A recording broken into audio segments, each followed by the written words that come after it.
Olá, bom dia. Você vai ver no Câmara com Notícia. Comissão de impeachment no Senado se reúne daqui a pouco para votar relatório que recomenda a continuidade do processo contra a presidente afastada Dilma Rousseff.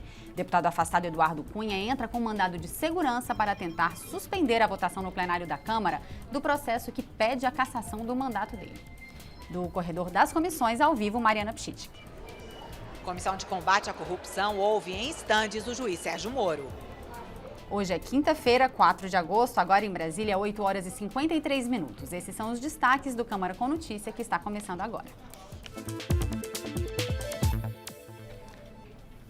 A gente já abre essa edição direto do Corredor das Comissões, porque daqui a pouquinho começa por ali a primeira audiência pública da Comissão Especial de Combate à Corrupção, que analisa o projeto de lei com as 10 medidas de combate à corrupção propostas pelo Ministério Público. O convidado dessa primeira audiência é o juiz Sérgio Moro. Quem acompanha é a repórter Mariana Pchittik, que já está por lá. Mariana, bom dia. Bom dia, Carol. Bom dia a todos. Muito movimento aqui na entrada do corredor das comissões. Nós estamos vendo ali, o acesso está restrito, seguranças estão fazendo uma triagem de quem pode entrar ou não no plenário 2, onde vai ser a audiência pública. Em instantes, esse plenário foi liberado para os credenciados acompanharem essa audiência, essa primeira audiência da Comissão Especial de Combate à Corrupção, como você falou, que vai ouvir o juiz federal da 13ª Vara Federal de Curitiba, da Seção Judiciária do Paraná, Sérgio Moro. Essa comissão especial analisa os 10 pedidos de combate à corrupção que foram apresentados pelo Ministério Público, um pedido endossado pela sociedade civil, e entre essas medidas estão a prisão sugeridas, que a Câmara está discutindo, estão a prisão de até 8 anos para o funcionário público. Estamos vendo agora imagens lá de dentro do plenário, ainda alguns deputados já presentes, muita gente ainda por chegar.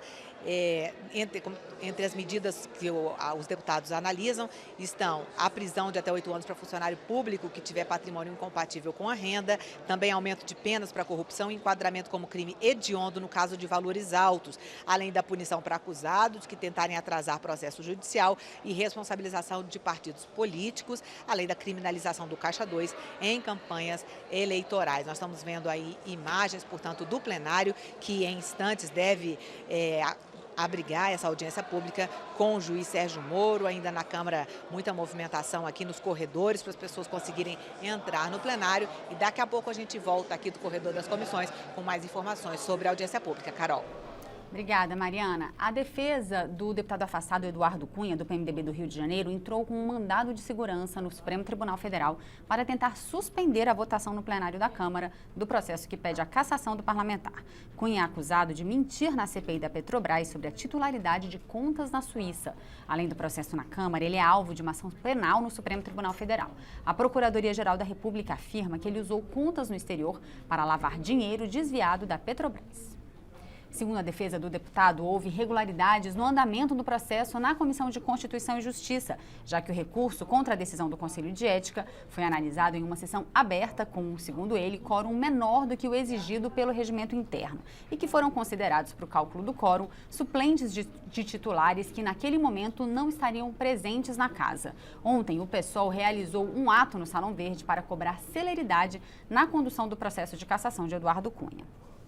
Para cobrar que o processo de cassação do mandato do ex-presidente Eduardo Cunha seja colocado em votação no plenário, o PSOL criou o Pódio da Cumplicidade com inspiração olímpica. Eles não querem a cassação de Eduardo Cunha agora porque ele pode abrir o jogo, ou seja, fazer uma delação premiada ou sair atirando. Isso significa que isso pode atingir diretamente o coração do governo, o próprio presidente interino Temer e vários líderes e parlamentares que foram sustentados por eles, foram financiados ou foram cooptados ou foram intimidados por Eduardo Cunha. O presidente Rodrigo Maia reafirmou que o processo contra Cunha será lido em plenário na semana que vem e ressaltou outras prioridades da Câmara e do país. Eu acho que a casa tem uma agenda, uma prioridade, está cumprindo, quer tirar o Brasil da crise.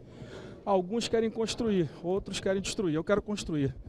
Nós temos uma leitura do caso do Eduardo semana que vem, nós vamos votar 257 semana que vem, vamos tentar inclusive votar o pré-sal. Acho que a gente vai dar uma sinalização importante para o Brasil, que a Câmara vai estar colaborando com a superação da crise econômica, que é muito importante. São mais de 11 milhões de desempregados no Brasil e eu tenho certeza que a Câmara vai sinalizar para esses 11 milhões de brasileiros uma esperança. Ainda ontem, o presidente da Câmara, deputado Rodrigo Maia, do Democratas do Rio de Janeiro, se reuniu com o ministro do Meio Ambiente, Sarney Filho, e com representantes de povos indígenas. Eles vieram pedir a manutenção das políticas indigenistas brasileiras. Acompanhado de lideranças indígenas, o ministro do Meio Ambiente, Sarney Filho, veio pedir ao presidente Rodrigo Maia que não coloque em pauta nenhum projeto que altere as políticas indigenistas brasileiras.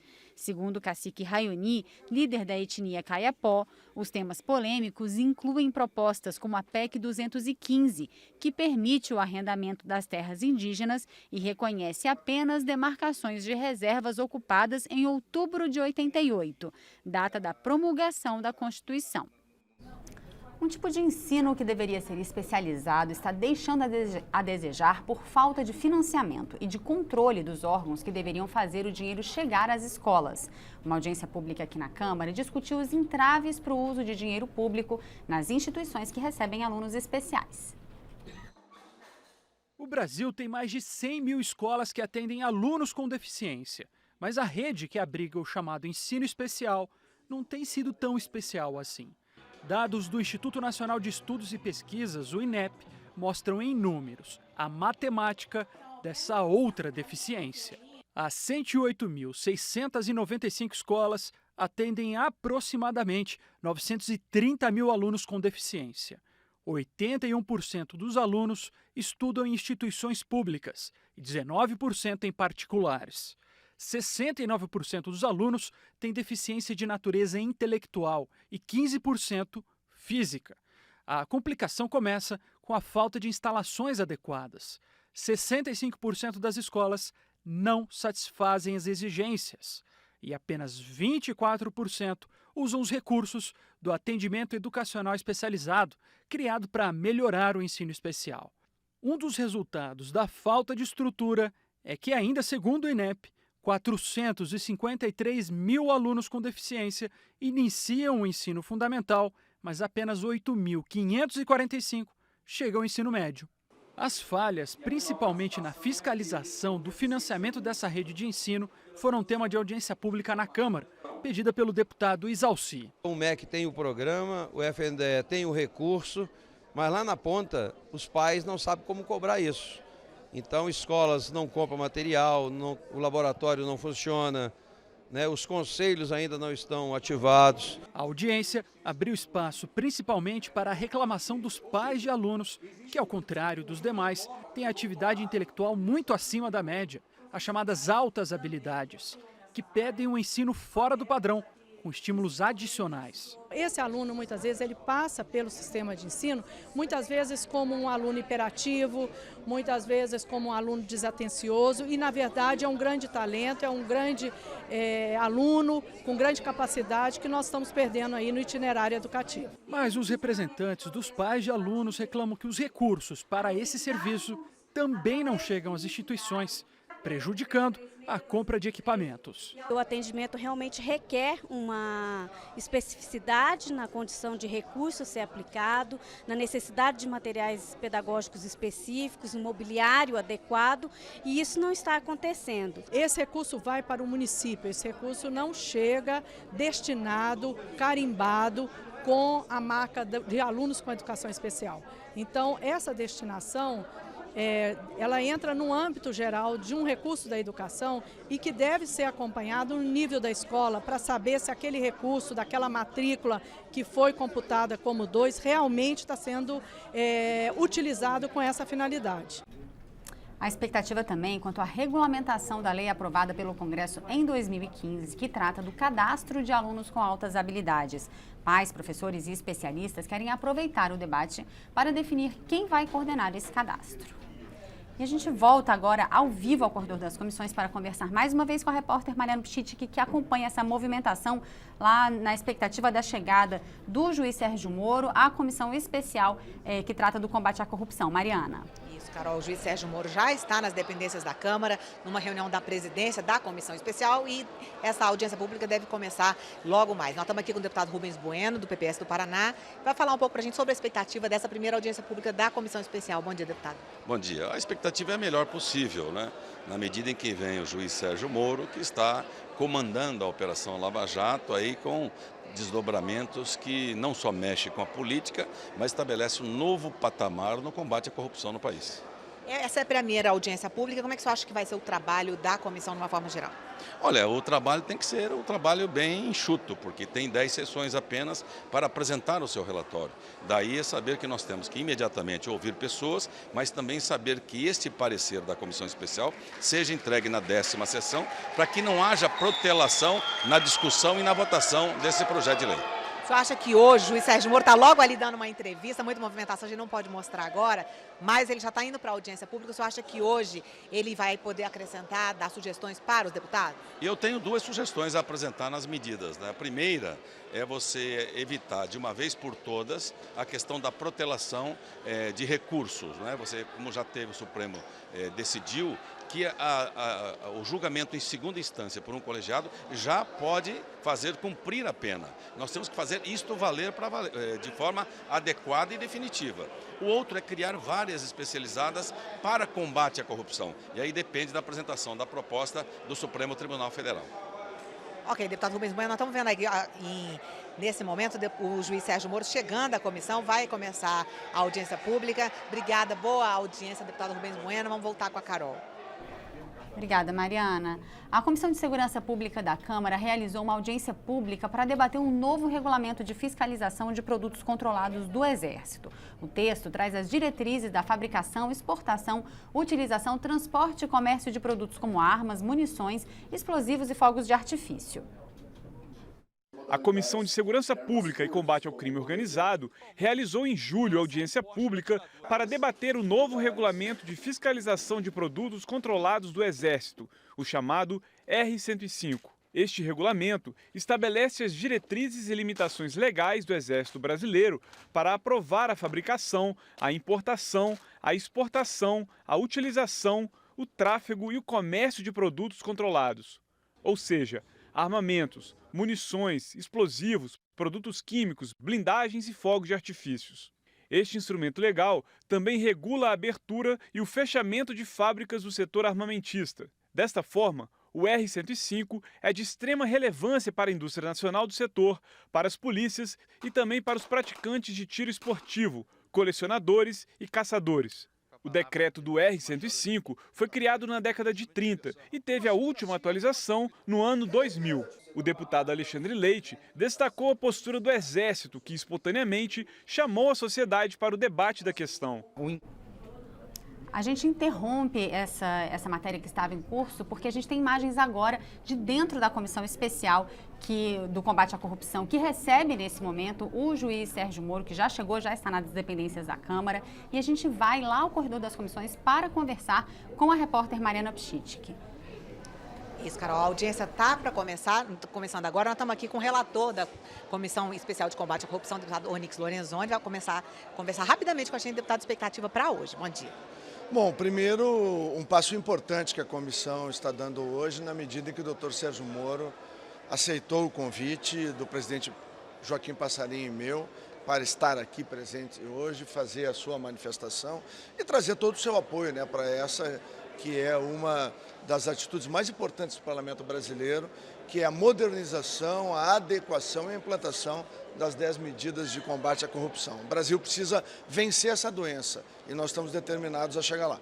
Você acha que hoje ele pode dar contribuições específicas para o seu relatório? Não, sem dúvida nenhuma. Ele, inclusive, já trouxe por escrito algumas contribuições que vai me entregar oficialmente lá no plenário da comissão. Além do que, ele será sempre uma referência muito importante na condução dos trabalhos que nós vamos fazer. Onyx, obrigada pela entrevista, está com pressa. Depois a gente volta com mais informação. Carol. Obrigada, Mariana. A gente vai voltar a transmitir, então, a matéria que a gente realizou, que a gente colocou agora há pouco, que trata dos produtos controlados do Exército. Vamos conferir a matéria na íntegra. A Comissão de Segurança Pública e Combate ao Crime Organizado realizou em julho audiência pública para debater o novo regulamento de fiscalização de produtos controlados do Exército, o chamado R-105. Este regulamento estabelece as diretrizes e limitações legais do Exército Brasileiro para aprovar a fabricação, a importação, a exportação, a utilização, o tráfego e o comércio de produtos controlados. Ou seja, armamentos, munições, explosivos, produtos químicos, blindagens e fogos de artifícios. Este instrumento legal também regula a abertura e o fechamento de fábricas do setor armamentista. Desta forma, o R-105 é de extrema relevância para a indústria nacional do setor, para as polícias e também para os praticantes de tiro esportivo, colecionadores e caçadores. O decreto do R-105 foi criado na década de 30 e teve a última atualização no ano 2000. O deputado Alexandre Leite destacou a postura do Exército, que espontaneamente chamou a sociedade para o debate da questão. O intuito do Exército Brasileiro e da Câmara dos Deputados, após muitos anos de luta, foi democratizar esse debate. Ao invés do Exército Brasileiro impor uma portaria, impor um decreto à sociedade civil, eles estão, pela primeira vez, acredito eu, na história, democratizando esse debate, trazendo à Câmara dos Deputados, as instituições, as associações e consultando qual o melhor texto legal para a atualização dessas normas. O general do Exército Brasileiro, que é o diretor de fiscalização de produtos controlados, lembrou a relevância do R-105 para a indústria e a sociedade. A fiscalização de produtos controlados é uma atividade extremamente complexa e, infelizmente, pouco conhecida. Ela impacta a nossa sociedade de diversas formas. Ela restringe o acesso a determinados produtos, ela controla e registra certas atividades exercidas por pessoas físicas ou pessoas jurídicas. Enfim, um impacto, tanto no meio empresarial, tanto com relação à indústria nacional, quanto por uma série de pessoas, é bastante amplo. Infelizmente, a nossa legislação que regula o assunto é uma legislação que precisa urgentemente ser revista. O presidente da Associação Brasileira de Atiradores Civis realçou a importância de se compactar e modernizar as normas. Qual que é a novidade que está vindo do R-105? Está se compactando a norma, está se retirando algumas coisas que vêm de um pensamento do século passado. Então, a gente está conseguindo ter uma visão mais moderna a respeito de armas de fogo, tá?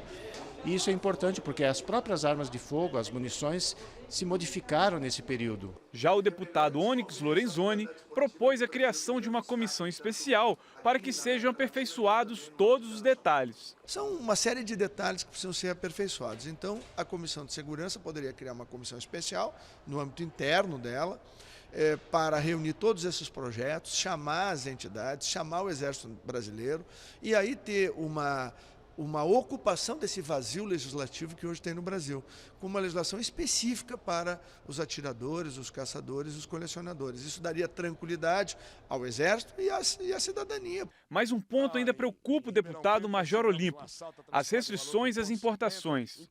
Ele comentou sobre acusações feitas pelos usuários, denunciando más práticas realizadas pela empresa que detém um monopólio no setor, a Taurus. Eu tenho uma preocupação muito grande hoje com relação às restrições de importações. Em São Paulo foram compradas 6.000 submetralhadoras .40 e nenhuma delas funciona. Não pode ser distribuída. Existem acusações de toda a ordem, que é apresentado um protótipo para que o Exército Brasileiro avalie em determinada arma, em determinado calibre, e depois a fábrica muda completamente isso e não é fiscalizado pelos senhores. Então, nós temos uma preocupação muito aguda. O último monopólio que resta no país é o monopólio das armas mesmo de munição. E essa edição do Câmara com Notícias está chegando ao fim. Nós podemos voltar a qualquer momento durante a nossa programação com mais informações para você. Hoje é quinta-feira, 4 de agosto. Nesse momento em Brasília, 9h12.